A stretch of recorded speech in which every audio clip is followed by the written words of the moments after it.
Y a-t-il des opportunités d'investissement dans les mid-cap françaises? C'est ce qu'on va continuer de regarder ensemble dans cette vidéo.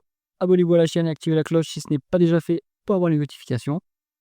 On continue avec cette revue de la cote parisienne. La dernière fois, on s'était arrêté à GL Events et on avait fait Voltalia. On va prendre maintenant de Richebourg, l'Ectra. Fray, c'est une SIIC, donc immobilier, on met ça de côté. Les caisses régionales de Crédit Agricole, pas très intéressant, on met ça de côté. On va prendre Worldline, on va prendre Betoquinol, on va prendre Fnac Darty, les caisses, on saute. Séché Environnement, on va prendre Savencia, Voyageurs du Monde, Pierre et Vacances et Manitou. Je vous ai préparé la watchlist comme d'habitude. On a le symbole de cotation boursière de l'entreprise, le nom de l'entreprise, l'industrie dans laquelle elle opère, market cap en dollars US, croissance du chiffre d'affaires en rythme annualisé sur 5 ans, les multiples de valorisation, donc valeur entreprise sur EBITDA, ratio court-bénéfice, ratio court free cash flow, les multiples de valorisation par rapport aux actifs tangibles. On a des décotes ici, donc on va aller voir ça après. Le rendement des capitaux investis, rentabilité plutôt opérationnelle. Le rendement des fonds propres, qui est une rentabilité plutôt financière. On n'a pas de société financière ici, donc on va mettre de côté.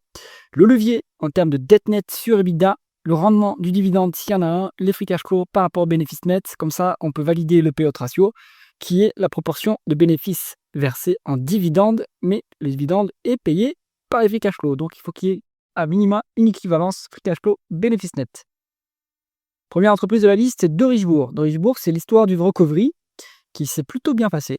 Donc, on est sur une entreprise multiservice, alors plutôt les services B2B, donc business to business. Ils font du recyclage de matériaux, mais ils font aussi d'autres activités. On est sur une grosse mid-cap, enfin une mid-cap, 1,1 milliard de market cap, 6,3% de croissance du chiffre d'affaires dans le rythme annualisé sur 5 ans, 6 en VE sur EBITDA, 10 en PE, 6 en presse au free cash flow. C'est pas très cher. On a plus de free cash flow que de bénéfices nets, c'est normal, c'est une entreprise qui n'a pas beaucoup de croissance organique, donc elle n'a pas besoin de faire de grosses dépenses en capital, du coup ça libère du free cash flow. A noter que de Richebourg a une participation dans Elior. L'idée, à mon avis, c'était plutôt un mouvement financier, ils voulaient aider à redresser l'entreprise, ce qui est en train de bien se passer, donc du coup la participation se valorise, c'est revalorisé, ça c'est à prendre en compte. On est sur 7% de rendement des capitaux investis, ce qui est plutôt convenable pour une société qui est intensive en capital. 2,1 fois les EBITDA en net. Attention qu'il y a encore un petit peu de dette, mais ça a bien baissé. On était sur des niveaux au-dessus de 3 il y a quand même un an. Là, ça s'est bien amélioré. 2,2% de rendement du dividende avec un payout ratio qui est plutôt faible. C'est normal, ils ont privilégié le désendettement et bien leur en a pris. Donc maintenant, ils sont désendettés. Pas complètement, ça va continuer à baisser, je pense. Et on va pouvoir monter le payout ratio qui est pour l'instant plutôt faible. De Richebourg, c'est un très bon dossier value. Il est dans le fonds France d'indépendance AM, donc ça, c'est quand même un gage de qualité. Donc voilà, de Richebourg, ça se regarde si vous êtes un investisseur value. Ensuite, on est sur l'Ectra, dans le logiciel, 1,1 milliard de market cap, 15% de croissance du chiffre d'affaires en rythme annualisé sur 5 ans. Une forte croissance, pourtant les multiples restent raisonnables. C'est pas bradé, mais c'est raisonnable. 12 fois la VE sur EBITDA, 30 en PE, 10 en price free cash flow. Tiens, ils ont des free cash flow assez copieux d'ailleurs. Donc peut-être qu'il y a moins de dépenses en capital qu'avant. En tout cas, voilà, c'est pas hyper cher payé pour une entreprise qui a de la croissance, une rentabilité alors un peu faible. Pour du logiciel, 7%, c'est pas terrible. Le logiciel, normalement, ça tourne facilement à 12-13%. Donc là, il faut voir pourquoi ils ont pas une rentabilité très élevée. Peut-être que concurrentiellement, ils ne sont pas encore très bien positionnés. 0,8 fois les bilan en dette nette, c'est bien, quasiment pas de dette. 1,6% de rendement du dividende avec un payout ratio à 51%. Et des free cash flow bien plus élevés que les bénéfices nets, donc c'est soutenable. Donc l'Ectra, si vous aimez la croissance à prix raisonnable, ça peut être un dossier intéressant.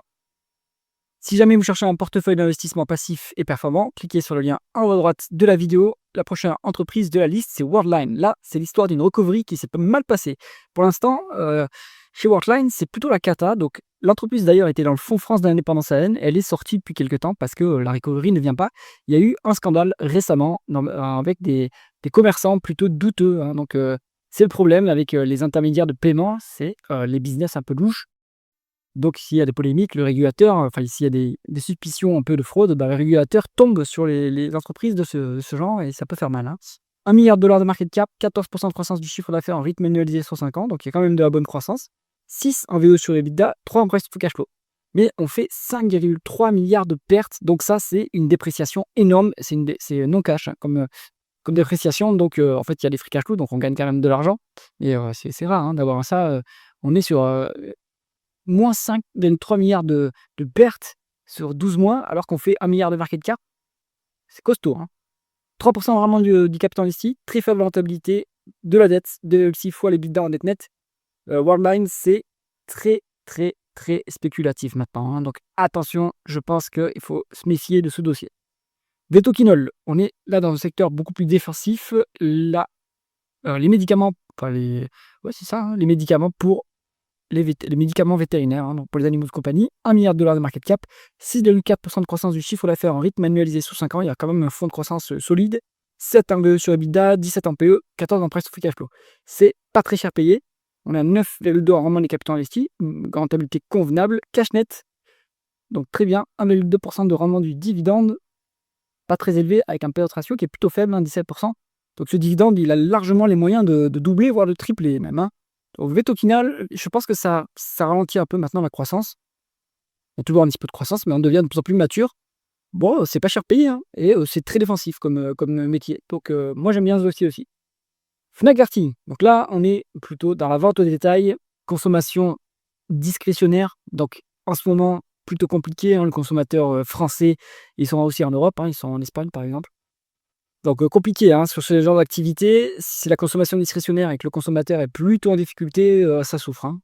1 milliard de dollars de market cap, 5,6% de croissance du chiffre d'affaires en rythme annualisé sur 5 ans, 5 en VE sur EBITDA, 43 en PE, 4 en price to free cash flow. Bon, en fait, là, il y a du non-cash, hein, sur le résultat net. Ça a impacté le résultat net, mais il y a des free cash flow. Donc en fait, on gagne de l'argent en réalité et c'est pas du tout cher payé, hein, Fnac Darty. 4% de rendement du capital investi, ça c'est faible. C'est quand même faible. Cash net sur le dossier, 3,4% de rendement du dividende, un payout ratio à 53%, mais des free cash flow beaucoup plus élevés que les bénéfices nets. Donc, bon, c'est soutenable ce dividende. Maintenant, ce qui est plutôt inquiétant sur Fnac Darty, c'est cette rentabilité qui est faible, hein. C'est plutôt faible. Autrement, il n'y a pas de problème sur ce dossier. Il n'y aurait pas de croissance, mais ça se paye très peu cher et il n'y a pas de dette en plus. Donc, il n'y a pas de risque de problème de liquidité à court terme. Donc, pourquoi pas Fnac Darty? Pourquoi pas, mais ça repartira. Il n'y a pas de catalyseur, quoi. Il faudrait que ça reparte avec le moral du consommateur. Pour l'instant, il est plutôt en berne en Europe. Savencia. Là, on est pour le coup dans la consommation, je dirais quand même non discrétionnaire, c'est l'alimentation, même si le fromage, on peut s'en passer, mais c'est l'alimentation. Donc, je pense qu'on s'en passe un petit peu moins que tous les produits culturels vendus par Fnac Darty. Donc, on est sur le numéro 2 du fromage en France. Le numéro 1, c'est Unibel. On est sur 944 milliards de dollars de market cap, 7,4% de croissance du chiffre d'affaires en rythme annualisé sur 5 ans. Donc, il y a un bon fonds de croissance. C'est plutôt la croissance externe, hein. Il rachète des marques. 4% en VE, 4 fois la VE sur EBITDA, 9 en PE, 7 en price to free cash flow. C'est pas cher du tout et vous avez 20% de décote sur actifs tangibles. Alors, il y a quoi dans les actifs tangibles? Il doit y avoir les usines de fromage, il doit y avoir le bétail, ça doit compter aussi, hein. Et alors, s'ils produisent eux-mêmes leur lait, hein, je pense que oui. Et les stocks. Donc, vous avez quand même des vrais actifs tangibles. Après, il y a une partie qui est quand même périssable, hein, dans ces stocks. Bon, 20% de décote, c'est quand même toujours bon à prendre. 6% de rendement du capital investi, c'est un peu faiblard, mais bon, c'est intensif en capital, cette activité. Une fois les bidas en dette nette, donc un peu de dette, mais rien d'inquiétant. 2,6% de rendement du dividende, avec un payout ratio à 17%. Honnêtement, il pourrait tripler, allez, peut-être doubler ce dividende sans problème, hein. Donc, voyons ce qu'ils en font.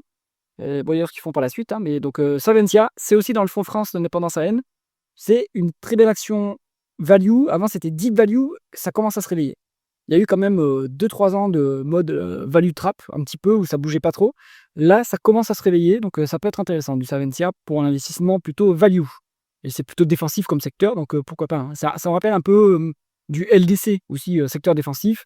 Un peu plus consommation non discrétionnaire, hein, pour le coup, le poulet. Mais bon, bah, là, c'est à peu près le même profil, je pense. Séché environnement. Donc eux, ils font du traitement des déchets. 927 millions de dollars de market cap, 11% de croissance de chiffre d'affaires en rythme annualisé sur 5 ans, donc quand même de la bonne croissance. 10 en VE sur EBITDA, 25 en PE, 8 en price to free cash flow. C'est raisonnablement valorisé, c'est pas très cher. 6 en rendement des capitaux investis, bon, convenable, sans être très élevé, hein, comme rentabilité. Il y a beaucoup de dettes quand même, hein. 3,3 fois les bidas en dette nette, donc il faut comme toujours, hein, il faut aller retraiter tout ce qui est obligation locative. Est-ce que la dette nette se trouve à ce niveau-là, vraiment, véritablement? Il faut aller voir. 1,2 et 6 à ce niveau-là, pardon, ça va être un peu trop endetté quand même, hein. 1,2% de rendement du dividende, ça fait un payout ratio de 26%. Bon, je pense qu'ils priorisent le désendettement. C'est pour ça que le dividende est plutôt faible. Voilà, je trouve ça un peu cher pour le niveau de dette qu'il y a quand même, hein. Donc plutôt à l'écart. Pierre et vacances. Donc le groupe a fait faillite quand même après 2020. Donc il y a eu recapitalisation, etc. Maintenant, ils ont l'air de s'en sortir plutôt pas mal du marasme. Donc pourquoi pas. On va voir. Alors, 917 millions de dollars de market cap, 3,5 en termes de croissance du chiffre d'affaires en rythme annualisé sur 5 ans. C'est pas une forte croissance. 8 en VE sur EBITDA, il n'y a pas de bénéfice. On continue, à mon avis, ils continuent à déprécier et passer les provisions, etc. Passer en tout cas tout ce qui est charge non cash. Et il y a la réalité de l'argent, parce qu'on a des free cash flow. On est à 4 en VE en price free cash flow. Donc, c'est pas très cher payé. 8,4 en rendement des capitaux investis, plutôt correct. Attention à la dette. Alors, cette dette-là, je suis pas sûr qu'elle soit à ce niveau-là. Là, je pense qu'il y a quand même du locatif qui est inclus là-dedans. Il faut les retraiter cet endettement. Mais ça ne me surprendrait pas qu'ils aient un niveau de dette quand même très élevé, puisqu'ils sont sortis un peu du marasme avec des augmentations de capital, etc. Mais ils sont toujours endettés. Pas de dividende, ce qui est sain quand on doit rembourser la dette. Donc, Pierre et vacances, bon, moi, c'est pas un secteur qui m'attire particulièrement. Je trouve que c'est un peu risqué. C'est un peu risqué. Ça dépend de la santé du consommateur. Alors, pas que français pour le coup, ça peut dépendre aussi du consommateur européen. Mais je pense que en Europe, pour l'instant, c'est pas la joie au niveau du consommateur, donc plutôt à l'écart. Manitou, spécialiste français du chariot élévateur. Donc cyclique et industriel, 909 millions de dollars de market cap, 8,3% de croissance du chiffre d'affaires en rythme annualisé sur 5 ans. Il y a de la croissance dans cette boîte. 6 en VE sur EBITDA, 11 en PE, 5 en price free cash flow. C'est très très value. Vous avez 10% des cotes sur actifs tangibles. Et là, ce sont des entrepôts, des usines, des machines, donc du stock, donc vraiment du vrai tangible. Donc, pas mal en termes de marge de sécurité, en termes de valorisation, c'est bien Manitou. On est à 10,3% vraiment des capitaux investis, c'est bien, c'est élevé comme rentabilité pour une entreprise industrielle. 1,7 fois l'EBITDA en dette nette, ça a bien baissé. Ils étaient très endettés il y a quand même encore un an. Là, ils se sont vraiment désendettés assez rapidement. 6,1% de rendement du dividende, intéressant à ce niveau, et soutenable via les free cash flow, puisqu'on a un double des bénéfices nets. Manitou, c'est très bien aussi. D'un point de vue value, ça se regarde quand même. Dernier dossier de la liste, c'est Voyageurs du Monde. Donc le spécialiste du voyage sur mesure. Donc on est plutôt sur du premium, une boîte qui naturellement va se payer un peu cher parce que c'est un segment de marché qui a des bonnes marges. On est sur 889 millions de dollars en market cap, 8,6% de croissance du chiffre d'affaires en rythme annualisé sur 5 ans. Donc là, il y a un effet rattrapage après la pandémie. 11 en VE sur EBITDA, 16 en PE, 19 en price to cash flow. C'est raisonnable, on va dire, au niveau de la valorisation. 16% de rendement des capitaux investis, très bonne rentabilité. Après, c'est pas intensif en capital, vous avez uniquement besoin d'IT et d'un réseau pour tout ce qui est organisation de voyage, mais sinon, il n'y a pas de capital à mettre. Cash net sur le dossier, donc ça va faire du cash à vendre aux actionnaires. 2,9% de rendement du dividende, soutenable, ça nous donne à la louche 2 millions, 20 millions de dividendes. C'est pas un problème, quoi. Ça, c'est soutenable au niveau des free cash flow. Bon, là, vous en avez un peu pour tous les goûts avant cette liste. D'un point de vue value, de Richebourg, très bien. Savencia, très bien. Manitou, très bien. Un peu plus risqué, à mon avis, je serais plutôt à l'écart Fnac Darty. Après, les dossiers couteau qui tombe, Worldline, plutôt à éviter. Après, si vous faites de la croissance après raisonnable, on peut aller sur du Lectra, on peut faire du Veto Kidol, on peut faire du Voyageur du Monde. Sécher Environnement, il y a un peu trop de dettes, je pense. J'espère que cette analyse vous a intéressé. Si c'est le cas, mettez un pouce vers le haut et pensez à vous abonner à la chaîne. À bientôt.